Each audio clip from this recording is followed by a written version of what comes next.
जो डॉक्टर जो झोला छाप डॉक्टर है जो इंडिया से बनता है, उसका छोटे छोटे शहरों में जो क्लिनिक खोल के बैठा हुआ है, उसमें सिर्फ गरीबी लोग जाता है। जो झोला छाप जिसको बोलते हैं, जैसे इंडिया से जो छोटा मोटा जूनियर डॉक्टर बन गया ना, छोटा डॉक्टर, तो उनको इंडिया के भर में उसको मौका मिल गया छोटा मोटा इलाज करने के लिए। तो उसमें सिर्फ छोटे ही लोग जाते हैं, बड़े लोग नहीं जाते हैं उसमें।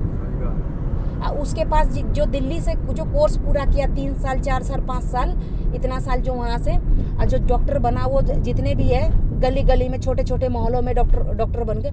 उस डॉक्टर खाली जो आप दुकान खोल सकते हैं, उसमें इलाज नहीं कर सकते, दवाइयाँ बेच सकते हैं आप। उससे कोर्स पूरा करने के बाद में आप दवाई की दुकान खोल सकते हो, पर कहीं आपका वो उससे आपका कोई वैल्यू नहीं है कि आप डॉक्टर बन गए। और उससे कहाँ वैल्यू है, जैसे अनपढ़ गवार लोग, जैसे कि आप है, हम है, गांव से है ना, तो गांव वाले तो पढ़े लिखे होते नहीं है, तो कम इतना पैसा होता नहीं था, हम कहाँ जाए इलाज कराने के लिए। तो उसी के पास जाते हैं जो उसको बोलते हैं छोटे मोटे डॉक्टर। जो लोग गली में झुग्गी झोपड़ी में जो बनाया गया है उसमें जाके बैठते, उनका इलाज गरीब लोगों को वहाँ होता है। तो देखो, इस चीज़ का तो प्रूफ होता है ना कि अंग्रेज लोग अच्छे हैं। और हमारे देश में पहले तो इलेक्शन नहीं था, पैसा नहीं था, देश को कौन लेकर, पैसा कौन लेकर आया? अंग्रेजी तो लेकर आया ना। जब महात्मा गांधी को पढ़ा लिखा कर समझदार बनाया गया, तो अंग्रेजी तो पैसा लेकर आया ना। और उसके बाद में जीने का तरीका तो अंग्रेज लोगों ने ही सिखाया ना।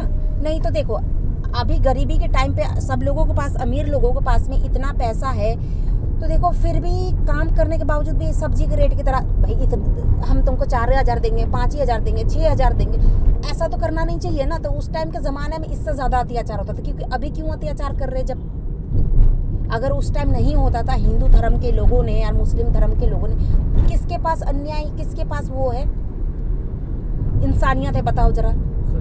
किसी के पास है नहीं, सब कम तनखे में देखता है। अब देखता है ये डबल काम करता है, तो उसको पैसे देकर रखना चाहता है कि भाई ये डबल काम कर रही है, अच्छा से कर रही है, तो उसको तनख्वाह देकर रखना भी चाहते हैं लोग कि दो स्टाफ ना रखूं। तो हमारे देश में देखो, पहले अत्याचार होता था, तभी तो ये लोग अत्याचार कर रहे हैं। इसने प्रूफ कर दिया ना कि हमारे देश के लोग सब लालची है ना, हिंदू धर्म के लोगों ने, मुस्लिम लोगों ने। क्योंकि अंग्रेज लोग तो नहीं है, वो तो उनके 8 घंटा से ज़्यादा ड्यूटी कराता नहीं है, और सैटरडे संडे छुट्टी देता है, और काम भी कराता है तो उसका अलग से पैसा देता है। और फालतू काम कराता है ना, ओवर टाइम का कोई लोग आता है, उसका भी पैसे अलग देता है। तो बाहर पैसा, अरे पैसे की नहीं हो, बाहर पैसे की बात नहीं होती भैया, एक इंसानियत जगाने के बात अंदर करो ना। अपने देश में इंसानियत है कहाँ? तो अपने देश में इंसानियत नहीं है ना, यही तो प्रूफ करना है ना कि हमारे देश के लोग ऐसा नहीं है ना कि मुझे मदद किया जाए, मुझे हेल्प किया जाए। मैं इस काम से लड़ना चाहती हूँ इन लोगों के साथ में, और मैं इस काम को करना चाहती हूँ ताकि मेरी इंटरव्यू हो, ताकि मेरी सब चीज़ की इंक्वायरी हो, और मुझे मौका दिया जाए काम करने के लिए। ब्रिटिश के लोगों को, कांग्रेस पार्टी को, भारत माता की जय हो, वंदे मातरम, आमीन।